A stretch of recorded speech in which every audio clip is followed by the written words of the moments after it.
여러분, 세상의 주인공은 누구십니까? 하나님이시죠. 그죠?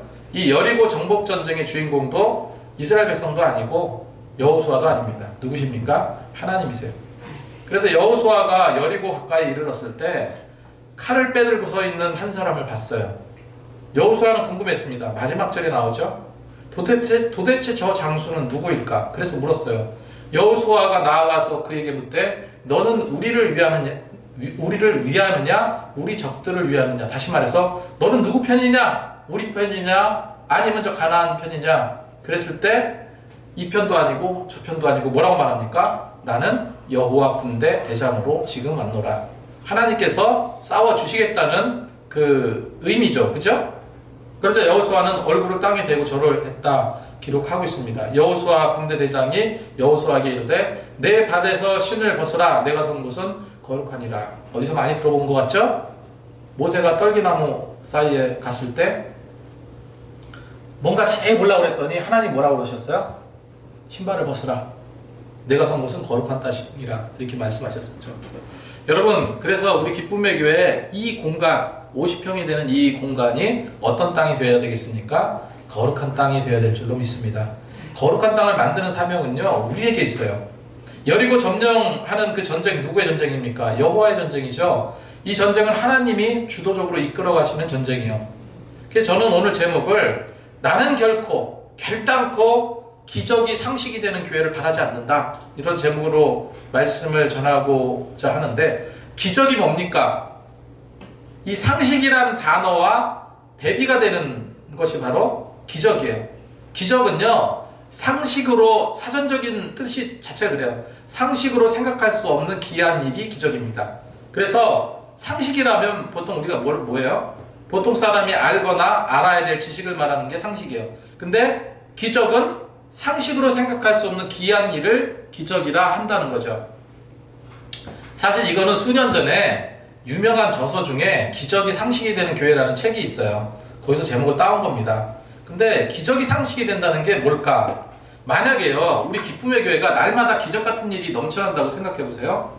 갑자기 다리 저는 사람이 와가지고 치유받고, 눈 감았던 사람이 눈을 뜨고 갑자기 성도들이 막 몰려오고, 이건 기적과 같은 일이죠. 이런 일들이 계속 생겨난다면 그러면 어떨까?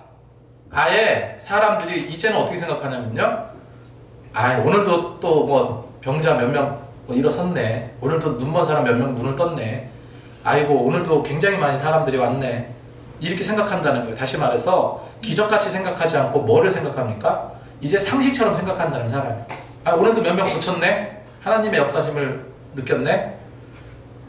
그런데 세상이 그렇습니까? 세상은 그렇지 않아요. 이 드라마틱한 삶이라는 것은 없어요. 세상에 있을 수도 있지만 대부분이 그냥 지루하고 답답하고 또 외롭기도 하고, 이런 것이 사실은 세상입니다. 드라마 같은 거 보면 굉장히 감동적이잖아요. 근데 반복적으로 긴장감이 없다 보니까 누구나 주인공같이 살기 원해. 그래가지고 영화를 보고 TV를 보고 또 뭐 익사이팅한 모든 것을 즐기는 거예요. 학생들도 마찬가지입니다. 매일 학교 가고, 얼마 전에 수능이 끝났는데 시험 공부하고 이러다 보니까 너무너무 이게 힘들고, 이게 어떤 거야? 어떤 속박이라고 생각하는 거죠. 그래서 일찍이 저 서태지라는 가수가 매일 아침 7시 30분까지 우리를 조그만 교실에 모아놓고 전국 900만의 아이들 머릿속에 똑같은 것만 집어넣고 있어, 이런 노래를 했던 겁니다. 교실 이대요. 만약에 로또에 당첨되면, 그래서 한 100억 정도를 탔다고 쳐보세요. 이거 기적이에요, 아니에요? 기적이죠. 기적이에요, 기적. 기적인데 이런 일이, 그럴 일은 없겠지만 이런 일이 계속 반복되면은 이제 기적 같은 삶이 되는 거예요, 그냥. 여러분, 오늘 말씀을 보면 하나님은요, 광야 시대를 이제 그 사막 지대에서 광야를 지나서 요단강을 건널 때처럼요, 초월적인 기적의 최면을 거둬가셨어요. 현실적으로 더 신앙으로 훈련과 연단의 일상으로 바꿔가고 계시다는 거예요. 이스라엘 백성들이 요단강을 건너왔을 때도 뭐로 왔습니까? 기적으로 왔잖아요. 쫙 갈라져서. 그죠? 요단강을 건넌 후에 기적의 어떤 체면이 사라지게 하시고 현실의 삶을 적응하게 하셨다는 거예요. 두 가지 의식을 하게 됩니다. 첫 번째로 뭐냐면은 이스라엘 모든 남자들에게 뭐를 행했습니까? 할례를 행했다라고 기록하고 있습니다. 할례는 그 남성 아시죠? 그런 수술입니다. 2절 3절에 그때 여호와께서 여호수아에게 이르시되 너는 부싯돌로 칼을 만들어 이스라엘 자손에게 다시 할례를 행하라. 이렇게 기록하고 있어요. 하나님의 언약의 징표를 나타내는 것이 할례입니다. 그런데 이게 상식적이지 않는 게 뭐냐면 왜 하필 전쟁 중에 할례를 행하게 하셨을까? 여리고성을 지금 점령하려고 지금 싸우러 가려고 하는 그 시점에 남자들 그거 할례를 행하게 되면은 이렇게 일주일 넘게 고통을 받아야 되는데 왜 그런 할례를 거기서 행하게 하셨을까? 그 할례를 행하면 며칠 동안 남자들은 제대로 싸울 수가 없어요. 심하면 일주일도 넘어갑니다. 근데 이 중요한 전쟁에 하나님은 왜 이스라엘 백성들 남자들을 여자들이 나가서 싸우는 거 아니잖아요. 남자들을 싸울 수 없는 상태로 만드셨을까? 지난주에 말씀드렸듯이요. 이거는요. 세상적인 싸움이 아닙니다. 러시아와 이라크의 싸움이 아니에요. 이 싸움은 전략과 전술의 싸움이 아니라 하나님을 향한 믿음의 싸움이에요. 성결함의 싸움이에요. 그래서 이 같은 할례 의식은 하나님께 내가 성결하고자 하는 그런 표징을 뜻한다는 거죠. 그래서 우리 삶이 광야라는 그런 기적이라는 공간보다 가나안이라는 일상의 삶 속에 더 성결해야 되고 더 기도해야 되고 해야 된다는 겁니다. 지금 우리 기쁨의 교회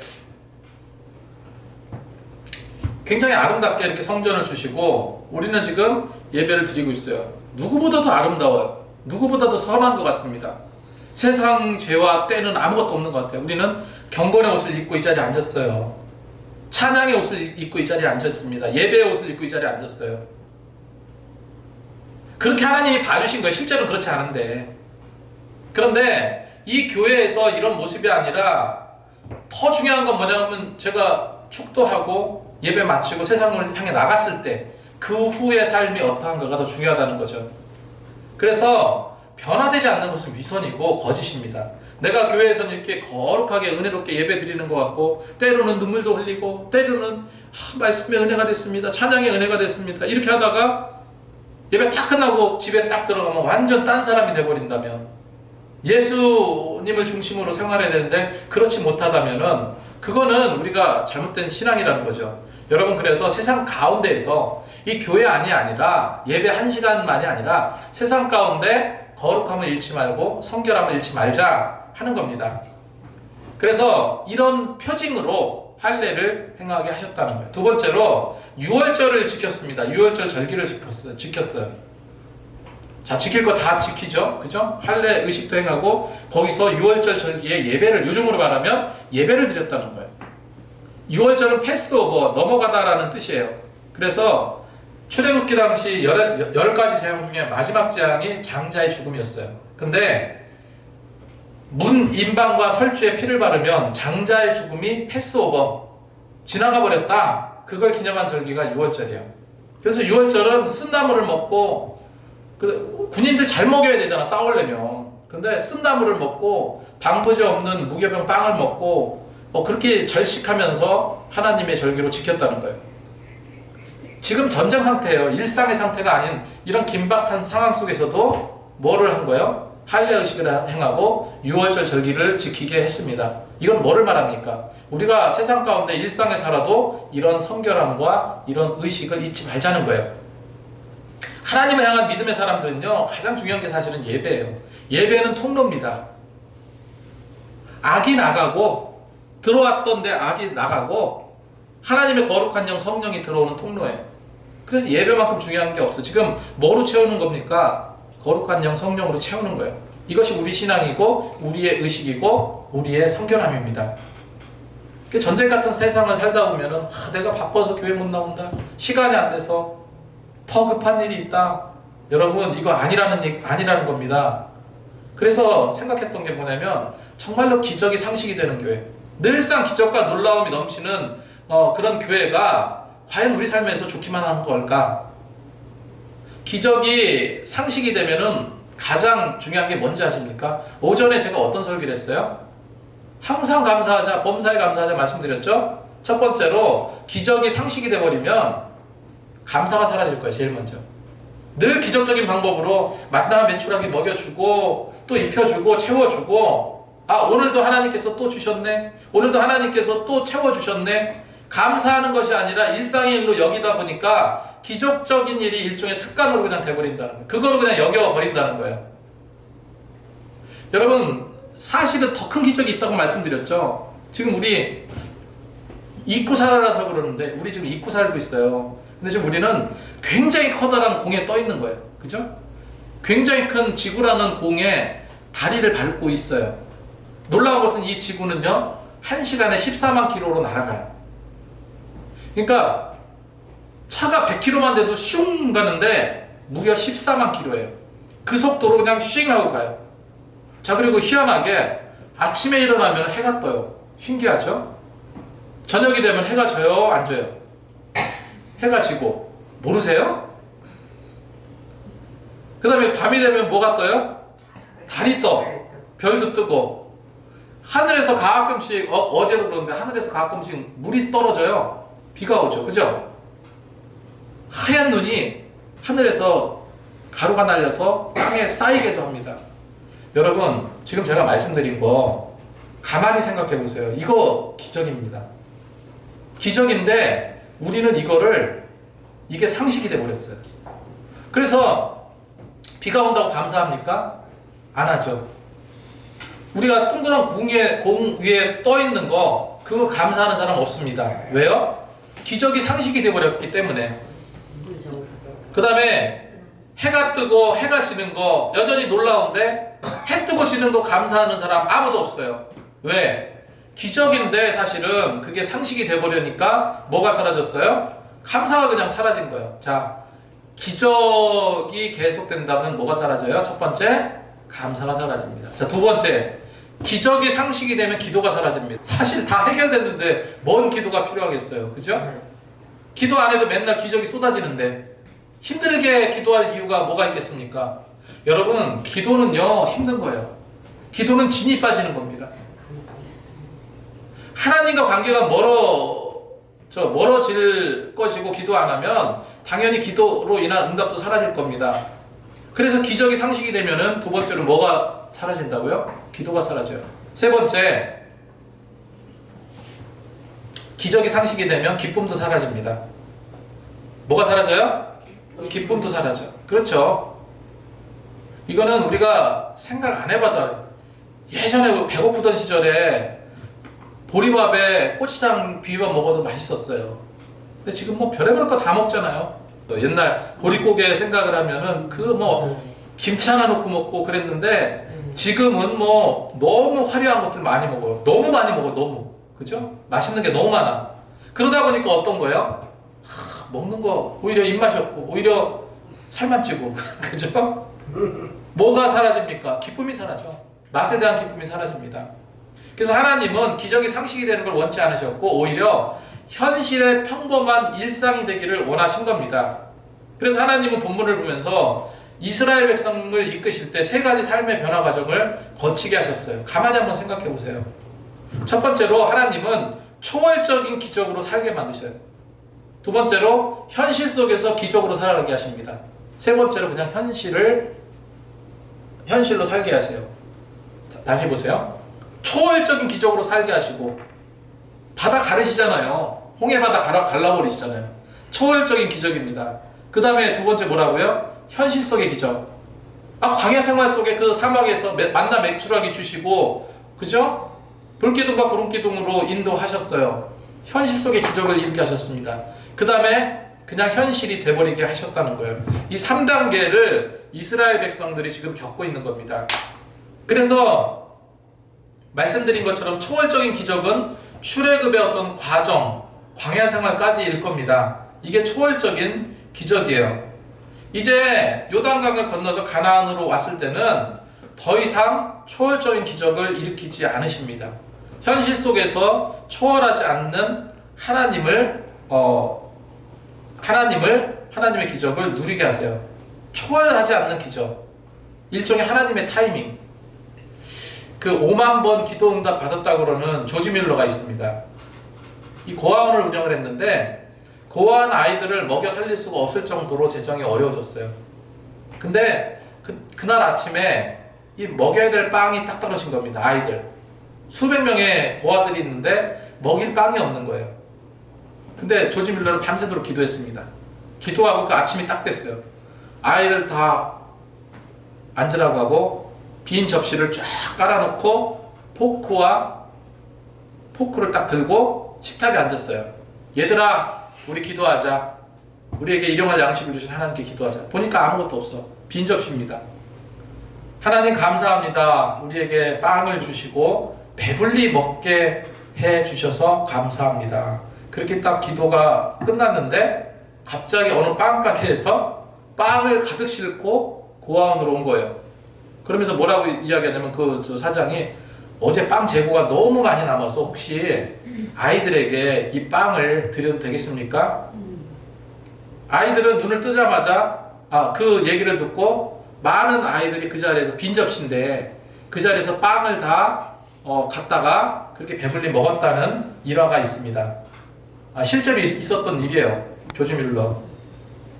자, 이처럼 기적을 일으키셨잖아요. 하나님께서. 현실 속에 이런 잔잔한 기적도 일어나게 하신다는 거예요. 오늘 본문에서 이스라엘 백성에게도 이와 같은 현실 속의 기적을 일으키세요. 10절 11절 말씀에 또 이스라엘 자손들이 길갈에 진을 쳤고 그 달 14일 저녁에 여리고 평지에서 유월절을 지켰으며 유월절 이튿날 그 땅의 소산물을 먹되 그날에 무교봉과 볶은 곡식을 먹었더라. 자, 아까 제가 뭐라고 그랬습니까? 이스라엘 백성들이 할례를 행하고 어떤 절기를 지켰다고요? 유월절 절기를 지켰다고 그랬죠. 그죠? 근데 여기 보니까 뭐라고 나왔습니까? 유월절 이튿날에 그 땅의 소산물을 먹되 무교봉과 볶은 곡식을 먹었더라. 지금 이스라엘 백성들이 여기서 농사를 졌어요? 농사 진 게 아니죠. 근데 어떻게 땅의 소산물을 먹을 수 있었을까요? 지금 강을 건너왔을 뿐이잖아요. 음식을 싸갖고 온 게 아닙니다. 근데 볶음국식을 먹었대요. 무교봉하고 빵하고 먹었대. 그럼 그거 빵과 볶음국식은 어떻게 먹었을까요? 이스라엘 백성들이 200만이나 되는 그 백성들이 떼거지로 몰려오니까 그 가나안 주민들은 농경지를 다 내팽개치고 도망가 버린 거예요. 여리고성 안에만 살았던 게 아니잖아요, 사람들이. 그래서 그 밖에 난 곡식을 뜯어 먹은 겁니다. 이게 뭡니까? 현실 속의 기적이에요.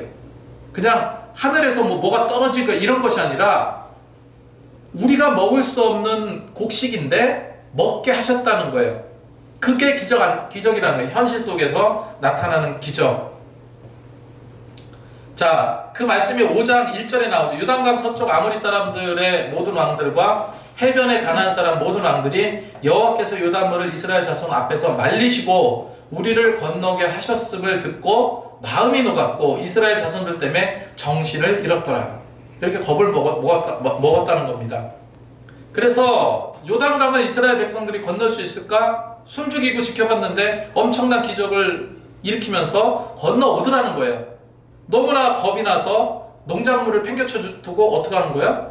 견고한 여리고성으로 죄다 올라가서 도망쳤다는 겁니다. 여러분, 이게 현실 속의 기적인 거예요. 현실 속의 기적은 이런 것이고 적절한 타이밍을 하나님께서 기적처럼 맞춰주신 거, 이런 것은 지금 우리 살고 있는 이 현실에서 충분히 나타날 수 있는 겁니다. 그래서 하나님께서는 그 12절 말씀 보겠습니다. 또 그 땅의 소산물을 먹은 다음 날에 만나가 그쳤으며 이스라엘 사람들이 다시는 만나를 얻지 못하였고. 자, 보세요. 만나는요 기적의 상징이에요. 그죠? 그냥 꽁으로 하늘에서 떨어진 게 만납니다. 하나님께서 너네 굶어 죽지 말고 먹어라 해가지고 주신 게 만나요. 이스라엘 사람들이 그 땅의 소산물을 먹은 그 다음 날에 만나가 어떻게 됐다고요? 그쳤다. 이스라엘 사람들은 다시는 그 만나를 얻지 못하였다. 그러면서 그 해에 가나안 땅의 소출을 먹었더라 했습니다. 그 해 가나안 땅에서 소출을 먹었다. 이게 뭔 말입니까? 가나안을 정복하고 그 정복한 땅에서 뭐를 했다는 거예요? 땀 흘리면서 농사를 지은 거예요. 땀 흘리면서 농사를 지어서 그 땅에 쌀을 먹고 그 땅에 콩을 먹고 그 땅에 야채를 먹고 그 소출을 먹었더라라고 기록하고 있습니다. 자, 이제는 초월적인 기적이 아니라 현실 속의 기적이 아니라 이제 뭐가 된 겁니까? 현실이 된 거예요. 현실. 그래서 우리가 살아가면서 이게 너무 사는 게 재미없어, 답답하고 지루하고, 이게 사실은 그런 게 아니라는 거죠. 그런 현실이 우리에게는 더 감사할 수 있고, 그런 가운데 기적을 100번의 평범함 속에 한 번의 기적을 하나님께서 딱 주시면 어떻게 되겠어요? 와, 기적이네. 감사할 수 있잖아요.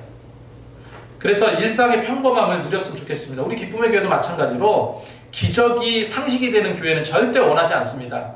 급박하게 뭐가 이루어지고 이런 거 원치 않고 하나하나 다져져가면서 그냥 일상에서 아름답게 하나님께서 채워주시는 그런 일들을 바라고 있는 거예요.